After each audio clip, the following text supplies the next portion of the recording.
and welcome to this week's episode of Did Shakespeare. My name is Cassidy Cash, that's Shakespeare Girl. Each week we take you behind the curtain and into the history of William Shakespeare. And this week we're going to go exploring inside Did Shakespeare Go to a Zoo?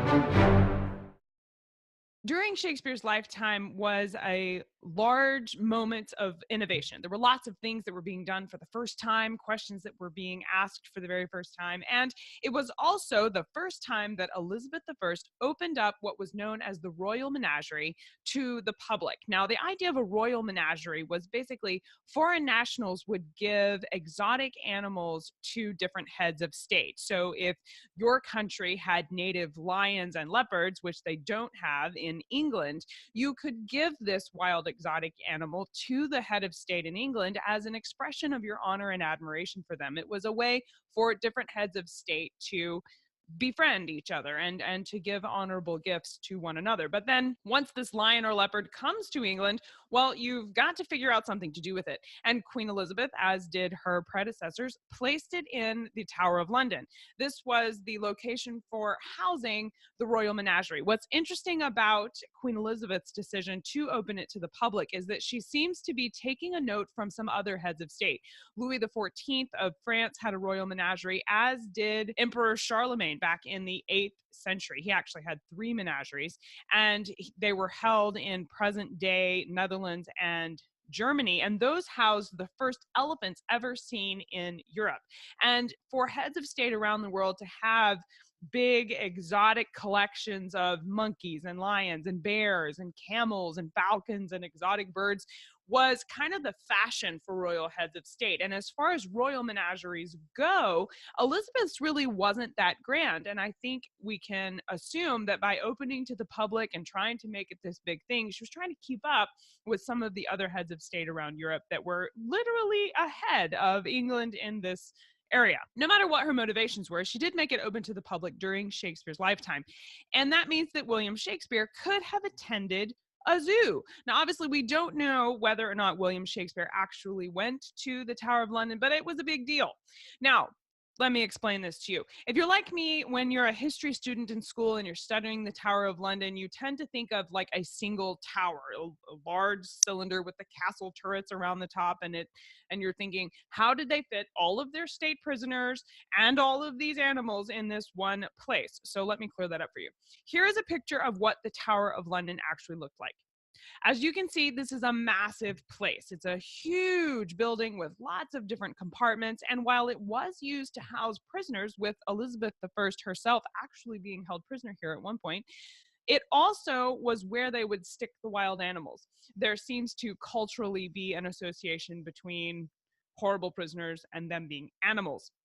We still have that kind of language today, so I don't think that's a difficult leap to understand why they would have done that. I also think, just practically speaking, if you're going to put a wild animal whose behavior you can't necessarily guarantee will be behaved in there with people who are going to be executed anyway, there's less of a risk of them hurting those people, and they did have to put the animals somewhere.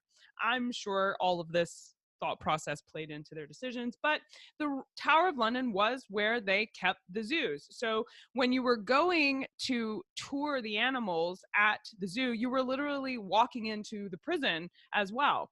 And I don't know for sure during William Shakespeare's lifetime exactly how the attendance worked, but I do have records from the 1800s that say basically it was decorated like a zoo. It had a big entrance, and you walked up to the front, you paid your shilling, and you got to go in and see the animals. Now, it was too interesting to not mention this to you, but totally separate from Shakespeare's history. Shakespeare did not have this, but by the 19th century, when you paid to get into the zoo, they would actually give you a cat or a dog as part of your entrance fee. It covered giving you this cat or dog to feed to the lions once you got in there, which I don't know about you, but that totally makes me see the little feed boxes that are at American zoos where you can like throw pellets to the flamingos and such.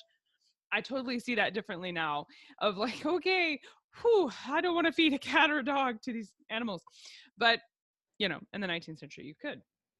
Now, what's interesting about the early modern relationship to animals is that under English law during William Shakespeare's lifetime, there were three categories of animals. You had wild animals, domestic animals, and then animals used for entertainment or recreation. You remember that William Shakespeare was involved in bear baiting, and there were animals whose job it was to perform or entertain or to be used for sports like falconry or jousting. And so you had animals that were involved in those things. You also had obviously wild animals that were just roaming about, and then you had animals that lived with someone.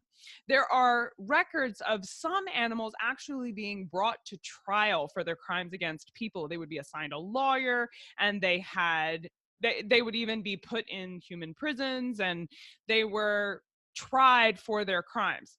The animals in the Tower of London, as part of the Royal Menagerie, there are records that those wild animals would occasionally maim or even kill visitors to the zoo. And those animals, as far as we know, were never brought up in court for their crimes. So you can tell that for the early modern period, for William Shakespeare's lifetime in England, there was a divide between different kinds of animals and when they were culpable for different crimes. Basically, it all boils down to, yes, there was a zoo. It's highly likely William Shakespeare would have attended. It was a great attraction, and he was into wild animals. His friends Henslow and Allen were in charge of the bears that were performed, so performing animals were there. Shakespeare mentions a lot of the animals that were housed at the Tower of London in his plays, like lions and leopards and elephants, and even, I believe, unicorns are also mentioned. I don't think giraffes made it to England, but camels are mentioned in Shakespeare's plays, and he probably saw several of these at the Tower of London. As an artist, I would want to go there if I was going to write about these things. Like monkeys show up in Shakespeare's plays as well, and it's plausible to think he would have gone there to get an idea of what these animals did or could do in terms of being able to write about them in his plays. That's it for this week. Thank you for joining me here at Did Shakespeare. I'm Cassidy Cash. I hope you learned something new about the Bard. If you like this episode and want to be a part of the community that powers these episodes, please consider becoming a member of That Shakespeare Life.